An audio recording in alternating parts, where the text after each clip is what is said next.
నమస్తే. ఇడుపుగాయుధం అనే cinema title మీద రచ్చ నడుస్తున్నది. చివరికి జబర్దస్త్లో ఒక జోకర్గా పనిచేసే ఒక చిల్లరగాడు కూడా తెలంగాణ ప్రజలు ఒకవేళ మేము ఆంధ్ర వాళ్ళం భూములు అమ్మితే హైదరాబాద్లో ఉన్న భూములతో మీరు కొంటారా, మీకు అంత స్తోమత ఉందా, మీకు అంత ఇది ఉన్నదా అని మాట్లాడే కాడికి వచ్చిన పరిస్థితి. సో దీనికి అందరికీ కారణం ఏంటి? ఎవరు మాట్లాడిస్తున్నారు? ఎందుకు ఈ రకమైన దాడి జరుగుతున్నది? తెలంగాణ అస్తిత్వం మీద దాడి జరుగుతున్నదని చాలామంది మీటింగ్లు, ప్రెస్ మీట్లు, రౌండ్ టేబుల్లు పెడుతున్నారు, మాట్లాడుతున్నారు. సో ఇంకా జరగాల్సింది ఏమున్నది? ఈ అంశాల మీద మనం మాట్లాడాలి. తెలంగాణ అస్తిత్వం గురించి మాట్లాడుతున్నాం, మరి తెలంగాణలో జరిగిన విధ్వంసం గురించి కూడా మనం మాట్లాడాలి. సో అందరూ సెలెక్టెడ్గా ఒక అంశాన్ని ఎంచుకొని దాని చుట్టే తిరుగుతున్నారు. ఓవరాల్ తెలంగాణ ప్రజల కోసం, తెలంగాణ అభివృద్ధి కోసం, తెలంగాణపై జరుగుతున్న దాడి మీద మాట్లాడే ప్రయత్నం చాలామంది చేయట్లేదు. సో కాబట్టి ఈ అంశాన్ని ఇంకా బలంగా ముందుకు తీసుకెళ్లాల్సిన అవసరం ఉందన్న నేపథ్యంలో మన తొలి వెలుగు ఈ డిబేట్స్ చేస్తున్నది. నా ముందు క్రాంతిదళ్ అధ్యక్షుడు డాక్టర్ పృథ్వీరాజ్ యాదవ్ గారు ఉన్నారు. డిస్కస్ చేద్దాం. నమస్తే అన్న. నమస్తే. జై తెలంగాణ. జై తెలంగాణ. సో మీకు ఎట్లా అనిపించింది సినిమా టైటిల్, ఈ వివాదము?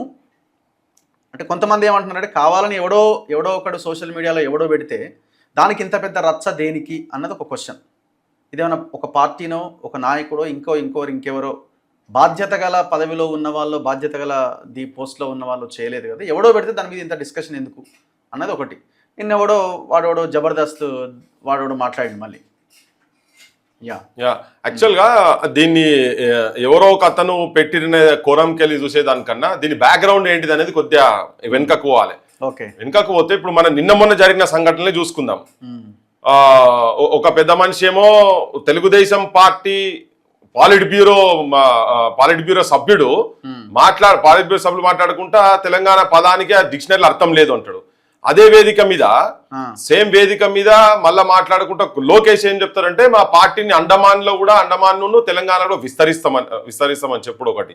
దాంతో పాటు మీ అయ్యా జాగీరా అని చెప్పని ఒక సినిమా ఆర్టిస్ట్ ఓ కిరాయికి ఎగిరేటోడు, ఏది పడితే అది మాట్లాడేటోడు, ఆయన ఒకటి మాట్లాడిన తెలంగాణ మొత్తం తిరుగుతా అన్నట్టుగా. తర్వాత తెలంగాణ అంటేనే అదొక విద్రోహ శక్తులు, తెలంగాణ అంటే ఉగ్రవాదులు అనే పదం వాడి కూడా ప్రాంతీయవాదం అంటే ఉగ్రవాదం కన్నా ప్రమాదం అని చెప్పని అనే పదాలు కాడికెళ్ళి ఈ ఉచ్చరించిన క్రమంలో వస్తున్నటువంటిది ఇక్కడ విగ్రహాల పైన చర్చ వస్తున్న నేపథ్యంలో దీంట్లో నాకు బాగా గుర్తుకు ముచ్చరత్న గారు 54లో ఒక పాటలో ఒక చరణం చెప్తారు. ఎందుకు మనము వాళ్ళు కలవద్దు అని చెప్పేటందుకు, భాషా ప్రయుక్త రాష్ట్రాలు కలపాలి అనే టైంలో వచ్చినప్పుడు చర్చల ఆనాడు మనవారు ఆపదల పాలయ్యి ఆశ్రయం మిమ్మంటూ ఆగానబోయితే పండుగని మనల పిండినారే వారు నైజాము మూర్ఖులని నవ్వినారే నాడు ఆనాడు మాతృభాష గుపించలేదేమి ముక్కోటి బల్గమని తొక్కడన లేదేమి అని.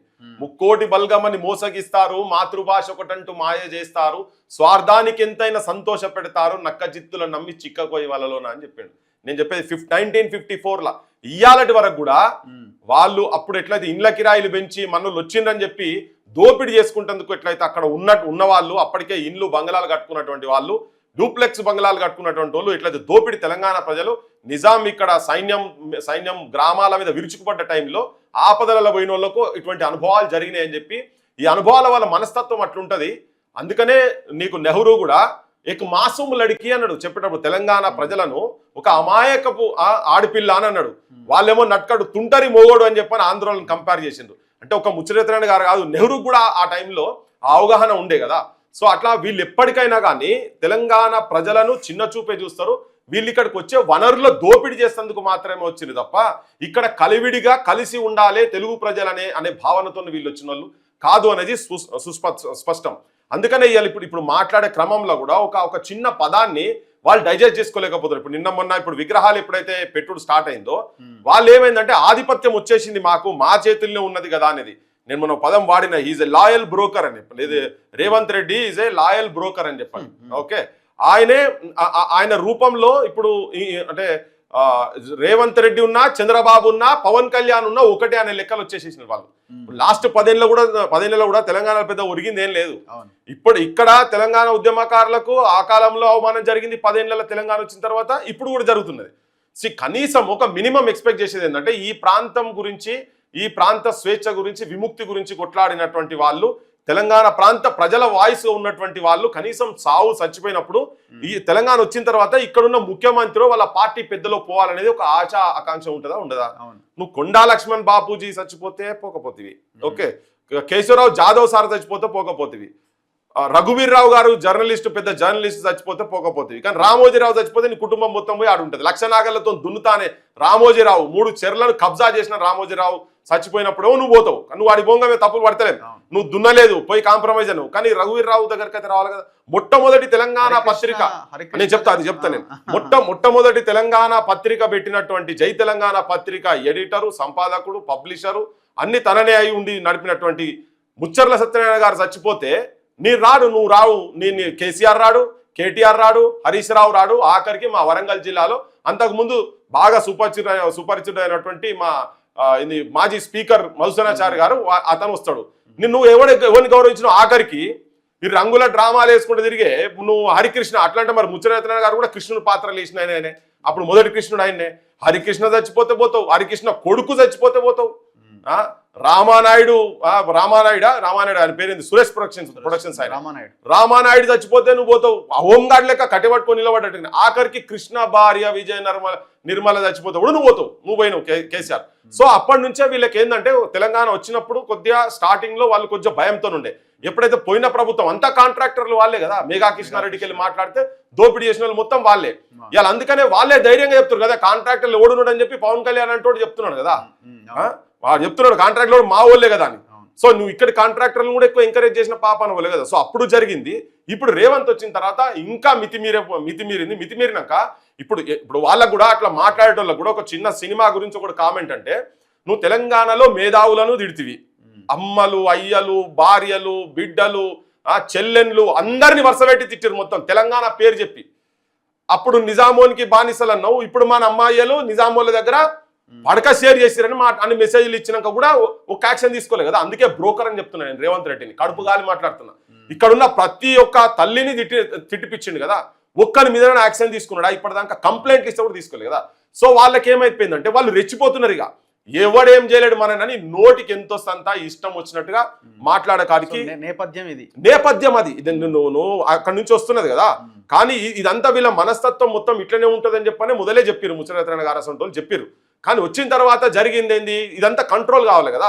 కంట్రోల్ కాకుంటున్నందుకు ఆధిపత్యం వాళ్ళ చేతుల్లోనే ఉండే రీతిగా మాట్లాడి లాస్ట్కి ఎట్లా మాట్లాడి అంటాడు వాడు మహేందర్ అనేటోడు మాట్లాడింది కదా, మీ దగ్గర అన్ని ఉన్నాయా అని. నేను చెప్తున్నా నిజంగా నన్ను పెట్టిరు, నా సొంటోని పెట్టిరు, లేకపోతే నీ సొంటోని పెట్టిరు. ఒక 10 రోజులు హోమ్ మినిస్ట్రీ ఇచ్చి గవర్నమెంట్లో కనుక కూర్చోబెడితే ఒక్కొక్కడు ఇక్కడ ఉన్నటువంటి ఇండస్ట్రియల్స్ వీడు ఎవడెవడైతే మా ఆస్తులు కొనుక్కుంటారా అని అంటోడు ఉన్నాడు కదా, వాడు ఎవరిని ఉద్దేశించి అయితే మాట్లాడుతున్నాడో, ఏ బిజినెస్ మ్యాన్లను మాట్లాడుతున్నారో, వాళ్ళు చేసినటువంటి ఇల్లీగల్ దందాలు తెలంగాణను ఎట్లా దోపిడీ చేసినరో వాళ్ళందరి కనుక తీస్తే, ఈవెన్ పత్రికా రంగంలో ఉన్నటువంటి వాళ్ళందరి కూడా వాళ్ళ కబ్జాలు, వాళ్ళు బ్యాంకులను ఎట్లా ముంచిండ్రు. మీరు జూబ్లీ హిల్స్ అటు పోతే ఒక వాసన వస్తుందని చెప్తారు, అది ఆ సినిమా వాసన, ఇంకో కులం వాసన అని చెప్తారు కదా.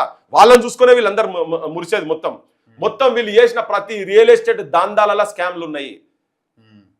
ఆఖరికి ఇప్పుడు అంజిరెడ్డి అంటే ఆయన ఉన్నాడు కదా, ల్యాబ్స్ ఆయన అంతకుముందు రెడ్డి ల్యాబ్స్ అంతకుముందు ఆ రెడ్డి ల్యాబ్స్ ఆయనే గవర్నమెంట్ దాంట్లో పనిచేసేది. ఇండియన్ ఫార్మాస్యూటికల్స్ అండ్ డ్రగ్స్ కంపెనీలో పనిచేసి అందులోకెళ్ళి ఫార్ములాలను ఎత్తుకొచ్చి బయటకు వచ్చి ఇండస్ట్రీ పెట్టింది అనేది పెద్ద అందరికి తెలిసిన విషయం కదా. హెట్రోల సంగతి ఏంటిది, పెనుగొండలో 2 సార్లు ఎమ్మెల్యే ఆయనే, అటువంటి హిందూపూర్లో ఎలక్ట్ అయినాడు. వచ్చి అలా తెలంగాణ చెరువులలో మొత్తం విషం పారిస్తున్నారు కదా వీళ్ళంతా. వాళ్ళకు బీఆర్ఎస్ వాళ్ళు పార్లమెంటు మెంబర్షిప్ ఇస్తారు, రెడ్ హ్యాండ్ గారు 140 కోట్ల రూపాయల బ్యాక్ మనీ దొరుకుతుంది వాళ్ళకు. స్కూటర్ల మీద తిరిగిన వాళ్ళు పెద్ద పెద్ద పత్రికలకు యజమానులు అయినరు. డ్రైవర్లుగా ఏంది గ్యాస్ సిలిండర్లు ఇంటింటికి తిప్పే ఆటోల డ్రైవర్ల కాడికి వెళ్ళి పెద్ద పెద్ద మీడియా ఛానల్ పెట్టిరు కదా. ఎట్లా పెట్టిరు మీరంతా? ఇల్లీగల్ దందాలు చేసి ఇక్కడున్న పాలిటీషియన్స్ తో కొల్యూడయ్యి చేసి వాళ్ళు దందాలు చేసి పైసలు సంపాదించుకొని వేలు లక్షల కోట్లకు ఎదిగినరు. అవి మా భూములు, అవి మా తెలంగాణ భూములు. ఇప్పుడు మనం మొన్న కోడి చెరువు తీసినాం కదా, కోడి చెరువు ఇల్లీగల్ కదా. మా ఆస్తులు ఎక్కడి రావి మాయి, నువ్వు తీసుకొచ్చి అలా సరెండర్ చేయాలి. 26 ఎకరాలు మొత్తం మెజారిటీ మొత్తం వాళ్ళ చేతిలో ఉంది కదా. సో అందుకని ఇప్పుడు వాళ్ళకి ఏంటంటే ఒక సైకలాజికల్ గా మేము అప్పర్ హ్యాండ్ ఉన్నాము, మనం ఇంత ఇక్కడ నుంచి వ్యతిరేకంగా మాట్లాడుతున్నా కానీ మాట్లాడేటోళ్ళని మూసిలో దొక్కుతా అని కూడా విగ్రహాలు పెడుతున్నాడు కదా ఇక్కడ ఉన్న పెద్ద మనిషి. మొన్న మైత్రివనంలో పెట్టింది కదా, సో వీళ్ళకు ఒక ధైర్యం అయిపోయింది, మమ్మల్ని ఎవ్వడు ఏం చేయలేడు తెలంగాణలో ఏదంటే అది మాట్లాడొచ్చు. ఇప్పుడు అన్నిటికన్నా ఘోరం ఏంది, మన ఆస్తుల మీద దాడి చేసిర్రు, మన సినిమాలు కబ్జాలు చేసిర్రు. ఓకే, ఇప్పుడు వీళ్ళందరి గురించి ఇంకోటి చెప్తున్నా, ఇప్పుడు సినిమా వాళ్ళు బిజినెస్ దందాలు చేసే వాళ్ళ గురించి చెప్పేది. ప్రతి ఒక్కరు మద్రాసుకి వెళ్ళి ఇక్కడికి సినిమా వచ్చినప్పుడు ప్రతి ఒక్కరికి గవర్నమెంట్ భూమి, ఈ తెలంగాణ నేల తల్లిని వాళ్ళకు దారాదత్తం చేసిన ఒక్కొక్కడు 10 ఎకరాలు తీసుకున్న వాళ్ళు వాళ్ళంతా.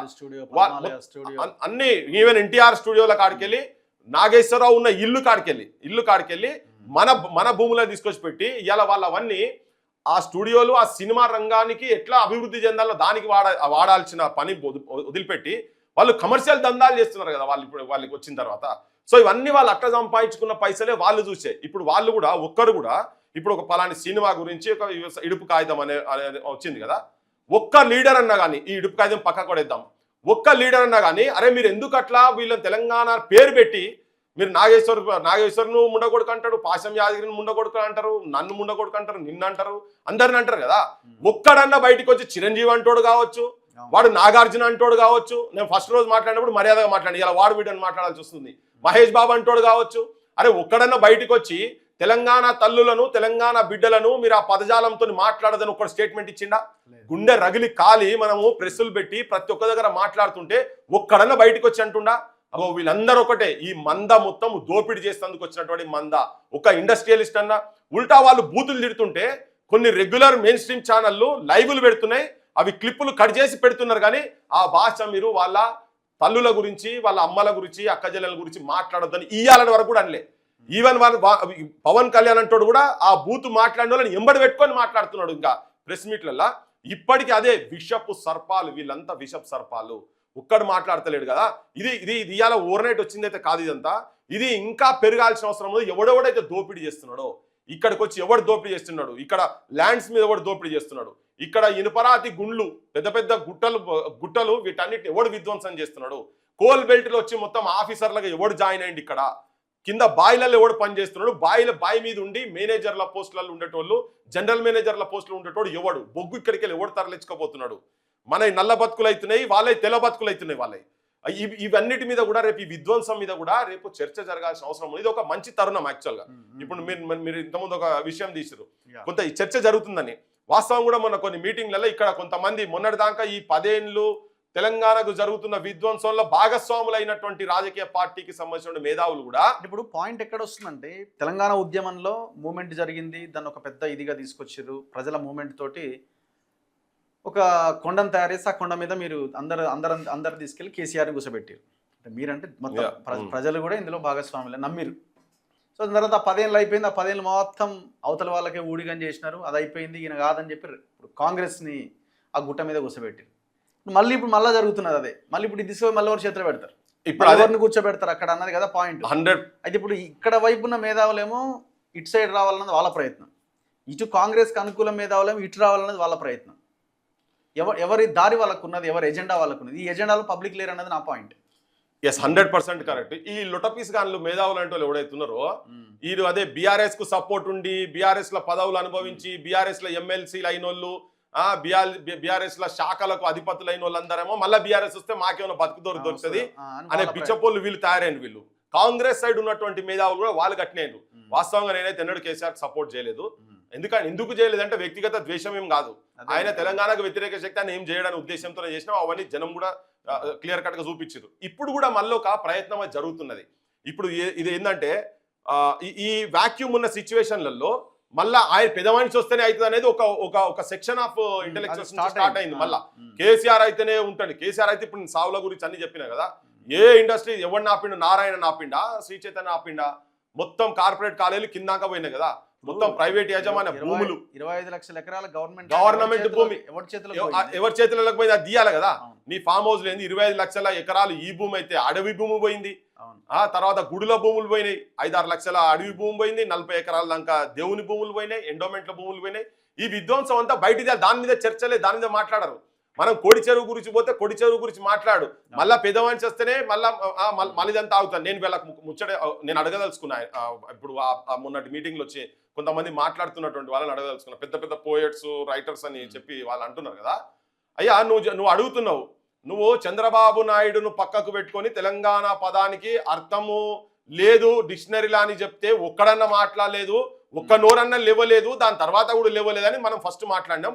అదే మాట మొన్న ఒక పెద్ద మనిషి మాట్లాడిండు. నేను భవిష్యత్తులో ఆయన పేర్లు కూడా చెప్తా, వాళ్ళు ఒకసారి మాట్లాడితే నేను కూడా మళ్ళీ మొదలు పెడతా. అయితే నేను అడుగుతుంది ఏంటంటే, అదే విషయము కేటీఆర్ ఎప్పుడైతే రేవంత్ రెడ్డి జూబ్లీ హిల్స్ ఎలక్షన్స్కి వచ్చి పెద్ద మనిషి ఎన్టీ రామారావు విగ్రహం ఇక్కడ పెడతా అంటే వ్యతిరేకించటోని మూసిలేసి తొక్కుతా అన్నాడు. నేను మాట్లాడినా, మన దాంట్లో మాట్లాడినాం, బరాబర్ మాట్లాడు. అరే నువ్వు ఏ టైంకి వస్తావో చెప్పు, ఎక్కడికి వస్తావో, ఎక్కడ దొక్కుతావో చెప్పు, నన్ను దొక్కుతావా, నేను నిన్ను దొక్కుతానా, లేకపోతే మాటలతో దొక్కుతామా, ఫిజికల్ దొక్కుతామా అని మాట్లాడినాం. అదే తెల్లారి కేటీఆర్ కూడా వచ్చి అదే మైత్రివనం దగ్గర నేను కాంస విగ్రహం పెడతానన్నాడు. ఇవాళ నువ్వు విగ్రహాల గురించి మాట్లాడుతున్నావు కదా, నువ్వెందుకు మాట్లాడలేదా? దేశపతి శ్రీనివాస్ ఎందుకు మాట్లాడలే నువ్వు? ఇప్పుడు మాట్లాడుతున్నావు కదా, ఒక్క మాట మాట్లాడలే. ఇవాళ మాట్లాడి ఆయన ఉంటేనే మంచిగా ఉంటుందని ఇవాళ వాళ్ళ వైఖరి కూడా అదే కదా. నువ్వు నీకున్న పదవిని వాళ్ళ పడేసి నువ్వు బయటికి రావాలి. నువ్వు చెప్తున్నావు ఏంది, ఆయన ఒక మంచి ఒక స్టోరీ చెప్తున్నాడు. ఇప్పుడు ఏదోనట యుద్ధం కాడికి పోతే పాండవులు కౌరవుడు భీముని పంపిస్తే ఏదో ధృతరాష్ట్రుని మీద దుర్యోధన మీద వస్తే ఈయన పెద్ద మనిషి ధర్మరాజు నువ్వు బోరన్ ఆయన అంటే గాల పాండవుల కౌరవుల గురించి మనం ఎందుకు పోవాలంటే మనం పంచాయతీ అయితే మనం అంతా ఒకటే అవుతాము, మనకు వాళ్ళకు పంచాయతీ అయితే మనం 5గురం వాళ్ళ 100 మంది, బయటోడు వస్తే మనం 105 మంది రా అని చెప్పని. అందుకే ఇలా రేవంతుని వాళ్ళు తలదీస్తా అంటే కూడా మనం అటు ఉన్నామని. మరి మా బోటోలో మాట్లాడినప్పుడు నువ్వు ఏడబన్నావు, ఏ పొక్కల బన్నావు, ఏడబన్నావు? నువ్వు కేసీఆర్ ఫామ్ హౌస్లో బన్నావా, కేటీఆర్ ఫామ్ హౌస్లో బన్నావా, హరీష్ ఫామ్ హౌస్లో బన్నావా? కడుపు గాలి మాట్లాడుతున్నాం ఇవాళ. ఒక్కరు కూడా మాట్లాడలే కదా, ఒక్కరు కూడా రెస్యూకి రాలే కదా. అంటే మీరు పైన వాటాలు పంచుకునే కాడ మాత్రం అందరు ఉంటారు. ఇవాళ ఎందుకు మాట్లాడుతున్నాం మనోళ్ళు అనొచ్చు, అరే మనోళ్ళ మీద మనం ఎందుకు మాట్లాడుతున్నాం అని. మీరు చేపట్టే ఇసొంటోళ్ళు చేపట్టే వాళ్ళకు చులకనైనా మనము ఎందుకు మాట్లాడలే? మీరు ఇంతకుముందు ముచ్చరేతనాయుడు గారు చచ్చిపోయినప్పుడు రాలేదని ఎందుకు మాట్లాడలే? గద్దర్ను బయట 3 గంటలు నిలబడ్డప్పుడు ఒక తెలంగాణలో గౌరవింపదగ్గ వ్యక్తి ఆయనను ఎట్లా బయట కూర్చోబెడతారని చెప్పని నువ్వు ఎందుకు మీరందరూ అడగలే? ఆయన బడే పోయి కూర్చున్నారు కదా. ఇప్పుడు వాళ్ళు అడుగుతలేరు. ఇప్పుడు కాంగ్రెస్ ఫేవర్ గా ఉండే కొంత ప్రోగ్రెసివ్ థాట్స్ అనుకున్న వాళ్ళు వీళ్ళు అడుగుతలేరు. ఇదంతా ఎవరు అడుగుతలేరు, వాళ్ళు అడుగుతలేరు, వీళ్ళు ఈ ప్రోగ్రెసివ్ థాట్స్ అంతా బక్వాస్ ఇవన్నీ. ప్రజలు నేను చెప్పే దాంట్లో వాస్తవమా అవాస్తవమా ప్రజలు గమనించండి. నేను కూడా చెప్తాను. ఇంకా రీసెంట్ ఇప్పుడు మనం తెలంగాణ అస్తిత్వము ఒకటి, తెలంగాణ విధ్వంసం ఒకటి. అస్తిత్వం ఏమో అది ఒక భావన, అదొక ఆలోచన, సంస్కృతి మీదనో ఇంకో దాని మీదనో దాడి, వాటికి సంబంధించింది. ఇప్పుడు విధ్వంసం మన కళ్ళ ముందు కూడా కనబడుతున్నది. 25 లక్షల ఎకరాల భూమి కావచ్చు, లేకపోతే విద్యా వైద్యం లేకపోవడం కావచ్చు, నిరుద్యోగ అంశం కావచ్చు, ఇవన్నీ కూడా మనకి ఫిజికల్గా కళ్ళ ముందు కనబడుతున్నాయి. వీటి ద్వారా జనరేషన్స్ నష్టపోతున్నాయి. ఫర్ ఎగ్జాంపుల్ మనం కోడి చెరువు అంశం తీసుకుందాం. పవన్ కళ్యాణ్ మీ అయ్యే జాగీరా అన్నాడు అన్నది ఒక అస్తిత్వం పైన దాడి. దాని మీద అందరు మాట్లాడారు.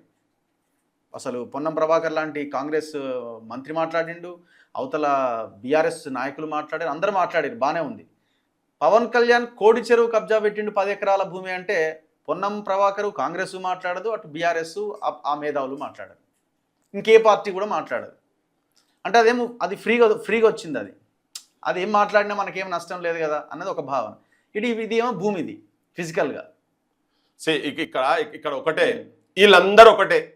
ఇలా సాప కింద నీళ్ళు వస్తున్నాయి, జనం ఊర్లలో పోతే తిడతారు అనే వాతావరణం వచ్చినప్పుడు ఆయన మాట్లాడిండు. అదే ఏ మాట మీదనైతే నువ్వు మాట మీద నిబద్ధతోటి ఉన్నావు అని అనుకుండేది ఉంటే కోడి చెరువు దగ్గర పోవాలి, తెల్లారి చేయాలి కదా. పొన్నం ప్రభాకర్ కోడి చెరువు దగ్గర పోవాలి. ఇవాళ తెలంగాణ గురించి రాజీనామా చేసినాము అని గొప్పలు చెప్పుకుంటున్నటువంటి ఇప్పటి మంత్రులకు సంబంధించినటువంటి కూడా వాడు పోయి కూర్చోవాలి కదా. ఏం సంగతి వాడు అన్నాడు, మా భూములకు అట్టెట్లు వస్తారు అన్నాడు. కేసులు పెట్టాను ఆ రోజుకెళ్ళి ఇవాళ వరకు చెప్తున్నాం, మనం ఇప్పుడు కూడా చెప్తున్నాం. మరి ఇది ఎంతవరకు వాస్తవం ఉందేందని మనం కంప్లైంట్లు ఇస్తే తీసుకుంటలేరాడా? మరి ఆ విధ్వంసం జరుగుతున్నప్పుడు నువ్వు ఆడ పోయి కూర్చోవాలి కదా. దాని మీద లేదు, ఎందుకంటే వీళ్ళందరూ ఒకటే కదా. ఈ దోపిడీలో వీళ్ళందరూ కలిసే ఉన్నారు, వాళ్ళతో పాటు వీళ్ళు కలిసే ఉన్నారు కనుక ఇప్పుడు ఎన్ కన్వెన్షన్ కూలుతుంది. ఒక 2 నెలల తర్వాత సేమ్ నాగార్జున రేవంత్ రెడ్డి ఇద్దరు ఒకటే వేదిక మీద భూ కబ్జాదారును ఈయన ఇద్దరు కూర్చుంటారు. ఎందుకంటే ఈయన కూడా భూ కబ్జాదారులే, వీళ్ళందరూ ఒకటే కులానికి సంబంధించినటువంటి కాబట్టి ఇప్పుడు మన మూసీల గురించి పెద్ద మాటలు మాట్లాడుతుండ్రు. డైరెక్ట్ మూసీలో ఇల్లీగల్ కడుతున్నారు ఆయన. మరి దాని సంగతి ఏందని చెప్తే దాని గురించి మాట్లాడరు. ఆయన ప్రేమజుడు. ఆయన ఒక పక్కకేమో విగ్రహావిష్కరణ చేస్తాడు, ఒక పక్కకేమో మూసీలా ఆంధ్రులకు సంబంధించిన కన్స్ట్రక్షన్స్ కట్టనిస్తాడు. మళ్ళీ ఇంకొక పక్కకు పోయేమో ఎవడైనా వ్యతిరేకిస్తే మూసీలేసి తొక్కుతా అంటాడు. మళ్ళీ నిన్న కూడా అదే.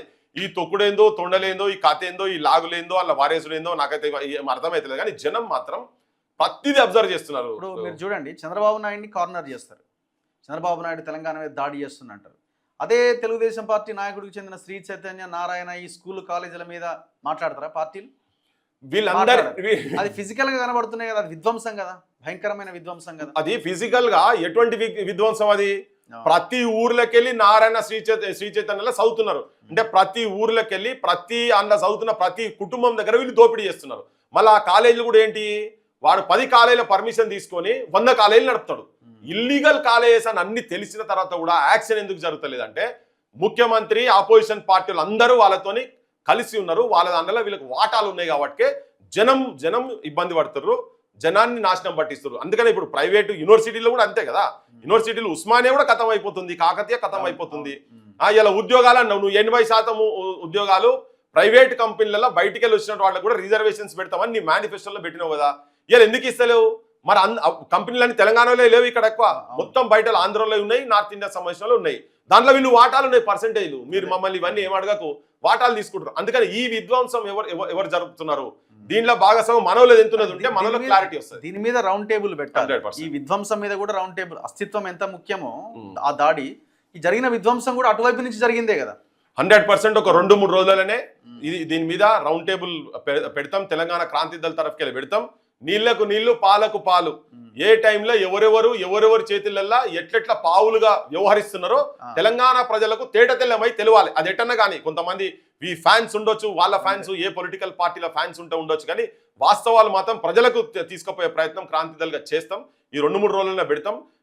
నేను ఇవన్నీ ఏంటంటే దీంట్లో కూడా ఇప్పుడు ఈ మీటింగ్ లోకి వచ్చి ఎవరెవరు ఏమేమి మాట్లాడతారో కూడా తేటతెల్లం కావాలి, క్లియర్ కట్ గా జరగాలి కదా. ఇప్పుడు నేను రిపీటెడ్ గా ఒక అంశాన్ని ఊకు ఎందుకు చెప్తున్నా అంటే, అన్నిటికన్నా ఘోరమైందంటే కన్నా తల్లిని తిట్టించుకున్నాడు, తోబుట్టువులను తిట్టించుకున్నాడు కదా.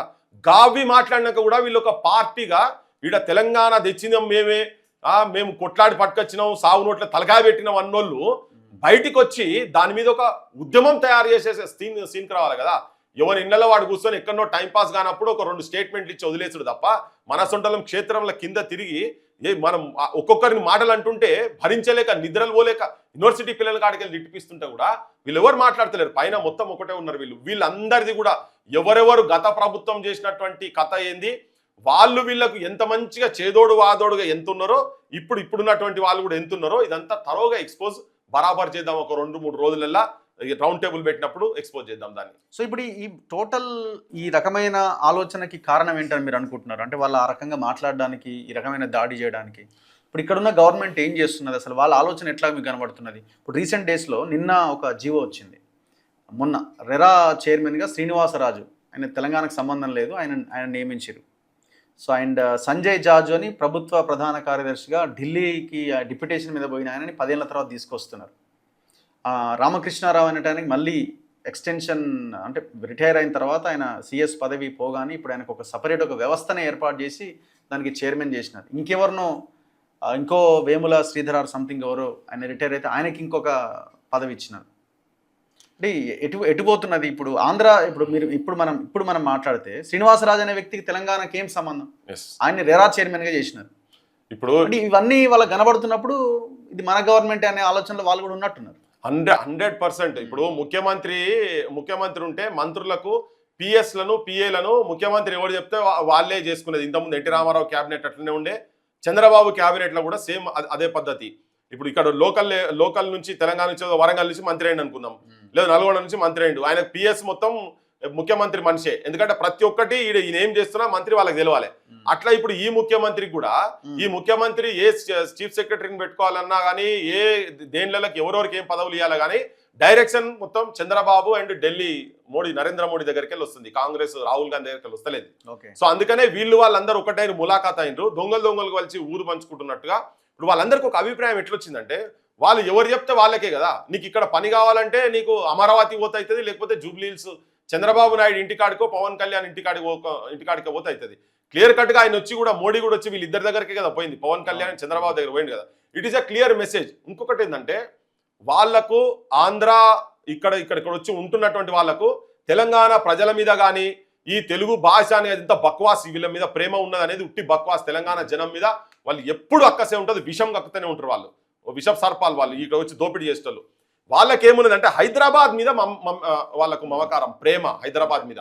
అది కూడా ఏంది, ఇప్పుడు ఎవరు కూడా నేను క్లియర్ కట్ గా అక్కడికి వెళ్ళి వచ్చిన వాళ్ళు ఎవరు కూడా డైరెక్ట్ అడికెళ్ళి పైసలు పట్టుకొచ్చుకొని రాలే ఈడికి వచ్చి చిన్న చిన్న పనులు చేసి ఇక్కడ భూములను కొల్లగొట్టే, ఇక్కడ ఆస్తులను, ఇక్కడి వనరులను వాడుకొని, ఇక్కడ ప్రభుత్వాలను వాళ్ళ గవర్నమెంట్లు ఇక్కడ ఉన్నాయి, వాళ్ళ ముఖ్యమంత్రులు ఇక్కడ ఉన్నాయి కాబట్టి ఇల్లీగల్ దందాలు చేసి ఇలా పెద్ద మనుషులై మా ఆస్తులు అమ్ముతాం కొంటరా అనే కాడి దాకా అంత అహంకార స్థాయి దాకా వేరు. సినిమా ఇండస్ట్రీలు మొత్తం అసలు ఇప్పుడు సినిమా ఇండస్ట్రీ కూడా ఎట్లా అయిపోయింది, ఇప్పుడు వాళ్ళకు ఉన్నది మెయిన్ గా సినిమా, తర్వాత కొన్ని pharmaceutical industries, real estate, education and even hospitals కూడా, హాస్పిటాలిటీ ఇండస్ట్రీ కూడా మొత్తం వాళ్ళ చేతుల్లోనే పోయే కాడికి వచ్చేసింది. నువ్వు మొత్తం వీళ్ళు అంతా దోపిడే కదా, ప్రజలకు అంతా తెలుసు కదా, మొత్తం దోపిడే. ఎవడు అరకర ఎవడన్నా ఉంటే తెలంగాణ ఉంటాడు, వాడు కూడా అదే పని చేస్తుండే, ఇక్కడ వచ్చిన కూడా మొత్తం అదే పని చేస్తాడు. సో న్యాచురల్గా ఏమంటే తెలంగాణ ప్రజలకు ఇది మన ప్రభుత్వం అని చెప్పుకునే దానికన్నా ఎక్కువ ఆంధ్రోళ్ళకి ఇది మా ప్రభుత్వం, మేము ఏదంటే అది అమరావతిలో అవుతుందో కాదో కానీ వాళ్ళకి హైదరాబాద్లో మాత్రం అవుతుంది. ఇప్పుడు ఇంత జరుగుతున్నది, ఇంత మాట్లాడినా కానీ ఒక్కనన్న మరి ఏం చేస్తున్నట్టో ఇదంతా ఈ వీళ్ళది ఉన్నది కదా, సైబర్ వాళ్ళది ఉన్నది కదా, ఈ సైబర్ వాళ్ళు ఏం చేస్తున్నారు మరి, వాళ్ళందరూ ముఖ్యమంత్రి ఇంటి చుట్టూ గడివీక్తుర్రా, ఏం చేస్తున్నారు, లేకపోతే లాన్లలో నీళ్లు పోస్తుర్రా, ముఖ్యమంత్రి వీళ్ళందరూ కలిసి వాళ్ళందరితో చంద్రబాబు వీళ్ళందరితో చెట్టపట్టలు ఆడుకుంటూ తిరుగుతురా, ఏంది చేయాలి కదా, ఇంత ఘోరమైన జరుగుతుంది. ఇప్పుడు ఆఖరికి కొన్ని మీడియా ఛానల్స్ డైరెక్ట్ అరే మిమ్మల్ని కొడతాం రానే కాడికి వస్తున్నది కదా, భావోద్వేగాలు రేజ్ అవుతున్నాయి. ఇవాడు ఏం చేయలేకపోతే కడుపు కాలుతుంది, కడుపు కాలు రేపు పొద్దుగాల మహేందర్ అంటోడో ఇంకోడో ఎవడోడో దొరికిననుకో 4 వీక్తారు ఇక ఆ పని స్టార్ట్ అవుతుంది. అట్లా సంపుడు పంజం పుట్టుడు మొదలైనాక ఉండగలుగుతారా వాళ్ళు, ఇక్కడ ఆంధ్రలో ఉండగలుగుతారా? నష్టం వాళ్ళకే జరుగుతుంది, బరాబర్ నష్టం జరుగుతుంది. ఇంకోటి వాళ్ళు అంటారు మన అరే మీరు ఎట్లా విధ్వంసమైన భాష మాట్లాడతారని మొదలు పెడతారు. ఇప్పుడు మళ్ళా పృథ్వీరాజ్ రఘు కూర్చొని జనాన్ని రెచ్చగొడుతురని, రెచ్చగొట్టుడు కాదు ఇది, మీరు కరెక్షన్ చేసుకోరని చెప్తున్నాము. మన ప్రభుత్వాలకు కూడా అదే చెప్తున్నాం. మీరు తారాస్థాయికి పోతే జనం రివోల్ట్ అవుతారు, జనం రివర్స్ అవుతారు, ఆ స్టేజ్కి పోతున్నది ఆల్రెడీ. ఇదంతా చెప్పాలి. Anyway thank you very much. ఖచ్చితంగా భవిష్యత్తులో ఈ మేధావులు కూడా ఎవరు ఏ పార్టీ వైపు ఉన్నా వాళ్ళు అసలు తెలంగాణ కోసం ఉన్నారా లేదా అన్నది కూడా తెలియాలంటే ఒక వేదిక ఖచ్చితంగా రావాలి. ఆ వేదిక ద్వారా వాట్ ఈజ్ వాట్ అన్నది మొత్తం క్లారిటీ రావాల్సిన అవసరం కూడా ఉన్నది. ఎందుకంటే కొంతమంది బీఆర్ఎస్ వైపు ఉన్నారు, కొంతమంది కాంగ్రెస్ వైపు ఉన్నారు, ఎవరు పవర్లోకి వస్తే వాళ్ళ భజన చేస్తున్నారు. సో ఇట్లాంటి వాళ్ళని మనం మేధావులు అనలేం, తెలంగాణ కోసం వాళ్ళు మాట్లాడుతున్నారు అని కూడా అనలేము. సో కాబట్టి లెక్క తేలాల్సిన అవసరం ఉంది ఖచ్చితంగా. ఇది ఒక ఆల్టర్నేట్ని క్రియేట్ చేసేలాగా మనం దీన్ని తయారు చేసుకోవాల్సిన అవసరం కూడా ఉన్నది. ఇప్పుడు ఈ పరిపాలిస్తున్న ఈ పార్టీలతో ఈ తెలంగాణ బాగుపడదు అని చాలా క్లియర్గా అర్థమవుతుంది. కాబట్టి ఒక ప్రత్యామ్నాయం, ఆల్టర్నేట్ దిశగా ఆలోచిస్తే తప్ప దీనికి ఇంకా సొల్యూషన్ అనేది కనబడట్లేదు. థ్యాంక్ యూ అన్న, థ్యాంక్ యూ వెరీ మచ్. చూస్తూనే ఉండండి మన తొలి వెలుగు.